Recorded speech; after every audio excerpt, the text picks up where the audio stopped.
নমস্কার সকলকে উৎপল শেডওয়ার্ড চ্যানেলে স্বাগত। আমরা আজকের ভিডিওতে ক্লাস 11-এর প্রথম সেমিস্টারেতে সিস্টার নিবেদিতার লেখা দ্য স্বামী অ্যান্ড মাদার ওয়ারশিপ এই গল্পের শেষের অংশটুকুর প্রতিটি লাইনের বাংলা অনুবাদ ও বিশ্লেষণ করব। দ্য স্বামী অ্যান্ড মাদার ওয়ারশিপ এই গল্পটা যেহেতু বড়, আমরা তাই 3টে ভিডিওতে অলরেডি প্রতিটি লাইনের বাংলা অনুবাদ ও বিশ্লেষণ করেছি। আর যেটুখানি বাকি আছে আমরা আগের দিন but not in your Vedanta sense Naren এতটা পর্যন্ত প্রতিটি লাইনের বাংলা অনুবাদ ও বিশ্লেষণ করেছিলাম।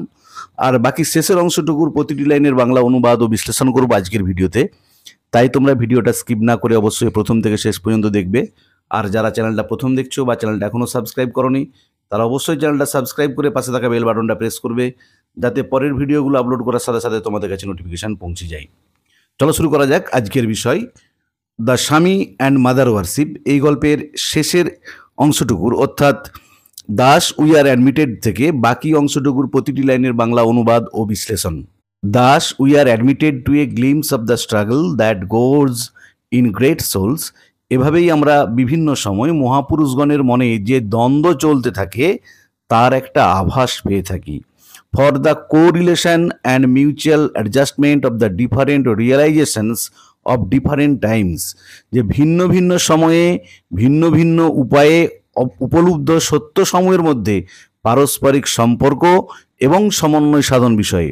যে তার মানে লেখিকা বলতে চাইলেন যে বিভিন্ন সময়ে বিভিন্ন উপায়ে উপলব্ধ সত্য সময়ের মধ্যে পারস্পরিক সম্পর্ক এবং সমন্বয় সাধন বিষয়ে মহাপুরুষগণের মধ্যে যে দ্বন্দ্ব চলতে থাকে তার আভাস পেয়ে থাকি। On the one side the mother, একদিকে মা, এখানে মা বলতে মা কালী জগন্ময়ী মাতাকে বোঝানো হয়েছে। অন দ্য আদার সাইড ব্রহ্ম, আর অন্যদিকে হচ্ছে ব্রহ্ম, পরম ব্রহ্ম। We are reminded of the Swami's own words hard long ago, অনেক দিন আগে শোনা স্বামীজির একটা কথা স্মরণ করা যেতে পারে। The impersonal God seen through the mist of sense is personal, অস্পষ্ট কুহেলিকার মধ্য দিয়ে অনুভূত নিরাকার ব্রহ্মই সাকার। যে অস্পষ্ট কুহেলিকা মানে কুয়াশার মতো, ধোঁয়াশার মতো একটা অবস্থা, তার মধ্য দিয়ে অনুভূত হয়, যেটা দেখা যায়, সেই নিরাকার ব্রহ্ম ঈশ্বরই হচ্ছেন সাকার।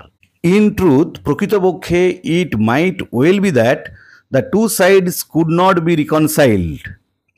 এই দুই ভাবধারার, এই দুটো যে ভাবধারা আছে, একটা হচ্ছে মূর্তি পূজা আর একটা হচ্ছে ব্রহ্ম, পরম ব্রহ্মে বিশ্বাস, এই দুই ভাবধারার মধ্যে সমন্বয় সাধন করতে পারা যায়নি।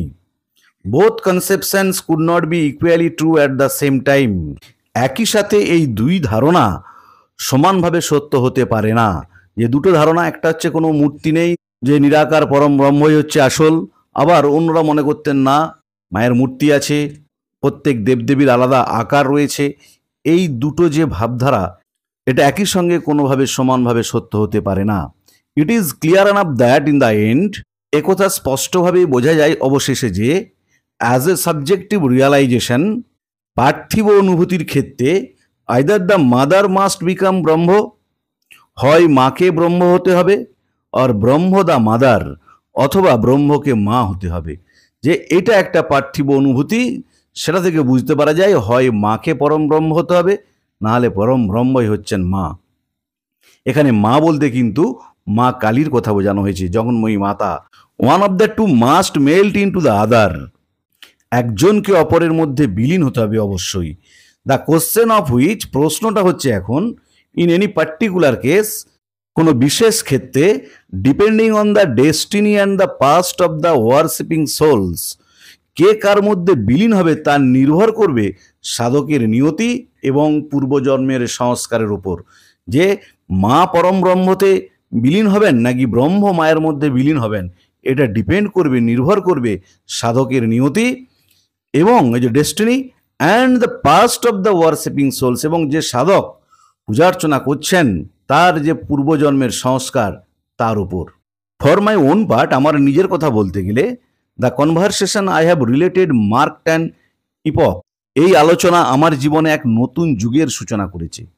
Ever since it took place, যেদিন থেকে এই ঘটনা ঘটেছে, I have thought I saw in my master's attitude a certain element of one, আমার মনে হচ্ছে আমি আমার প্রভুর, মানে এখানে স্বামীজির সকল আচরণের মধ্যে লক্ষ্য করছি, who carried for another a trust confided to him, তিনি যেন অন্যের থেকে কর্মপ্রাপ্ত কোনো ভারকে দায়িত্ব সহকারে বহন করে নিয়ে চলেছেন। যে যিনি বহন করছেন, ক্যারেট বহন করছেন, কি বহন করছেন? ফর অ্যানাদার, অন্যের থেকে এ ট্রাস্ট, একটা বিশ্বাস, একটা কর্ম কনফাইডেড টু হিম, যেটা তার উপর আরোপ করা হয়েছে, যে অন্যের দেওয়া কোনো কর্মভার যেটা তাকে আরোপ করা হয়েছে, তিনি সেটা যেন বহন করে চলেছেন।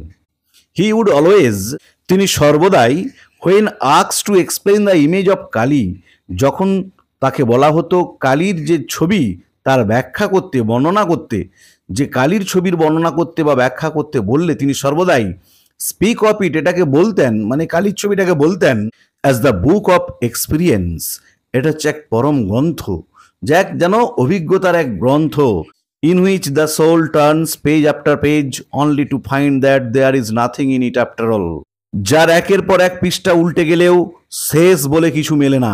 যেমন পরম গ্রন্থের একটির পর একটা পাতা উল্টে গেলেও তার শেষ বলে কিছু মেলে না, সেরকম যখনই তাকে কোনো কালীর চিত্রের বর্ণনা করতে বলা হতো, ব্যাখ্যা করতে বলা হতো, তিনি এই কথাটাই বলতেন। And this to my mind, আর আমার মতে এইটাই, ইজ দ্য ফাইনাল এক্সপ্লানেশন, ছিল অন্তিম ব্যাখ্যা। Kali the mother is to be the worship of the Indian future, ভবিষ্যৎ ভারতবর্ষে মা কালী পূজিতা হবেন, যেটা হচ্ছে তার শেষ অন্তিম ব্যাখ্যা থেকে তিনি যেটা উপলব্ধ করেছিলেন, যে ভবিষ্যৎ ভারতবর্ষে মা কালী পূজিতা হবেন। In her name will her sons find it possible to sound many experiences to their depths, তার নামকে সম্বল করেই তার সন্তান দল নানান সুগভীর অভিজ্ঞতার ব্যাখ্যা লাভে সমর্থ হবেন। And yet in the end, তথাপি একদম শেষে, their hearts will return to the ancient wisdom, তাদের হৃদয়ে সনাতন জ্ঞানের উন্মেষ ঘটবে। And each man will know, আর প্রত্যেকটা মানুষ উপলব্ধি করতে পারবে, জানতে পারবে, হোয়েন ইজ আওয়ার্স কাম, যখন তার সময় আসবে, যে জানার বা এই উপলব্ধির যখন সময় আসবে, প্রত্যেকে জানতে পারবে that all his life was but a dream, তার সমস্ত জীবনটাই আসলে এক স্বপ্ন ছাড়া কিছু নয়। যে এই উপলব্ধিটা প্রত্যেকটা মানুষের হৃদয়ে, মানুষের মনে আসবে, যখন সমগ্র ভারতবর্ষে মা কালী পূজিতা হবেন এবং তার সন্তান দলের মধ্যে সনাতন জ্ঞানের যখন উন্মেষ ঘটবে, তারা তখন বুঝতে পারবে যে আমাদের এই সমস্ত জীবন আসলে একটা স্বপ্ন ছাড়া কিছুই নয়। Who does not remember the Veda like words of the Gita, গীতার সেই বেদ তুল্য কথাগুলোকে কে ভুলতে পারবে, যে not verily by avoiding action can a man rise to this inaction, যে কর্মারম্ভ বিনা মোক্ষ লাভ অসম্ভব, যে গীতার মধ্যে যে বেদ তুল্য কথাগুলো আছে, এগুলোকে কে না মনে করে থাকতে পারবে, মানে কে ভুলতে পারবে, মানে প্রত্যেকে এই কথাটা মনে রাখবে যে কর্মারম্ভ বিনা, কর্মের আরম্ভ ছাড়া মোক্ষ লাভ পুরোপুরি অসম্ভব। May we not similarly know for a certainty, একইভাবে আমরাও কি জানি না যে not without going through this experience can we reach the realisation at the end, যে এই অভিজ্ঞতা লাভের মধ্য দিয়ে না গেলে অন্তিম সত্যের উপলব্ধি হয় না। এভাবেই আমরাও কি জানি না যে অভিজ্ঞতা লাভের মধ্য দিয়ে না গেলে অন্তিম সত্যের উপলব্ধি হয় না। থ্রু দ্য মাদার টু ব্রহ্ম, মায়ের উপাসনার মধ্য দিয়ে ব্রহ্মে উপনীত হতে হবে। Through new life and knowledge, নতুন জীবন এবং জ্ঞানের মধ্য দিয়ে, বা নতুন জীবন এবং জ্ঞান লাভ, বহুবিধ জ্ঞান লাভের মধ্য দিয়ে, অ্যান্ড মেনি চেঞ্জেস, এবং বহুবিধ পরিবর্তনের মধ্য দিয়ে, থ্রু দ্য স্ট্রাগলস, নানান লড়াইয়ের মধ্য দিয়ে, সংঘাতের মধ্য দিয়ে, দ্য ভিক্টোরিজ অ্যান্ড দ্য ডিফিটস, জয় পরাজয়ের মধ্য দিয়ে, অব দ্য ইমিডিয়েট ফিউচার, আগত ভবিষ্যতে, যে সামনে যে ভবিষ্যৎ, সেই আগত ভবিষ্যতে আমাদের জয় পরাজয়, নানান পরিবর্তন, বহুবিধ জীবন এবং জ্ঞানের মধ্য দিয়ে, মাতৃ সাধনার মধ্য দিয়ে ব্রহ্মকে লাভ, এইসবের মধ্য দিয়েই to that safe haven of the soul, আমরা পৌঁছে যাব আত্মাদের সেই নিরাপদ আশ্রয়স্থল স্বর্গে, হোয়ার অল ইজ ওয়ান, যেখানে সবাই এক, অ্যান্ড অল ইজ পিস, সব কিছুর মধ্যে শান্তি আছে। As I look more and more closely, যতবার আমি বেশি করে বা আরও বেশিভাবে দৃষ্টিপাত করেছি into the life of the great teacher, মহান শিক্ষকের, মানে আমার আচার্য গুরু স্বামী বিবেকানন্দের জীবনের উপরে, যে স্বামী বিবেকানন্দের জীবন, তার জীবন প্রাণে যতবার আমি দৃষ্টিপাত করেছি, হুম আই হ্যাভ ফলোড, যাকে আমি মেনে চলেছি, যার কথা আমি অনুসরণ করেছি, I see each day with growing clearness, আমি দেখেছি প্রত্যেক দিন উত্তরোত্তর স্পষ্টভাবে how he himself was turning the pages of the book of experience, তিনি কিভাবে অভিজ্ঞতার পরম গ্রন্থের পাতাগুলো এক এক করে উল্টে যাচ্ছিলেন। And that it was only when he had come to the last word, এবং অবশেষে যখন তিনি ওই পরম গ্রন্থের শেষ পাতাটা বা শেষ অক্ষরটা পড়ে ফেললেন, that he could lie back like a Wari child, তিনি তখন শান্ত শিশুর মতো শুয়ে পড়লেন in the arms of his mother, তার মায়ের কোলে। এখানে মা বলতে পরম মাতা জগন্মাতা মা কালীর কথা বলা হয়েছে। To be rapt away at last into the supreme revelation, এবং তখনই তার মধ্যে পরম জ্ঞান লাভ হলো যে knowing that all this was but a dream, যে তার এই পুরো জীবনটাই ছিল স্বপ্ন মাত্র, যে যা কিছু তিনি জানতে পারলেন সেটা হচ্ছে এই all this was but a dream, সব কিছুই ছিল একটা মাত্র স্বপ্ন। তাহলে দেখো, আজকের ভিডিওতে আমরা ক্লাস 11-এর ফার্স্ট সেমিস্টারে সিস্টার নিবেদিতার লেখা দ্য স্বামী অ্যান্ড মাদার ওয়ারশিপ এই গল্পের শেষ অংশটুকুর প্রতিটি লাইনের বাংলা অনুবাদ ও বিশ্লেষণ করলাম। ভিডিওটা ভালো লেগে থাকলে অবশ্যই তোমরা লাইক শেয়ার ও কমেন্ট করে জানাবে। আর যারা চ্যানেলটা প্রথম দেখছো তারা অবশ্যই চ্যানেলটা সাবস্ক্রাইব করে পাশে থাকা বেল বাটনটা প্রেস করবে, যাতে পরের ভিডিওগুলো আপলোড করার সাথে সাথে তোমাদের কাছে নোটিফিকেশন পৌঁছে যায়।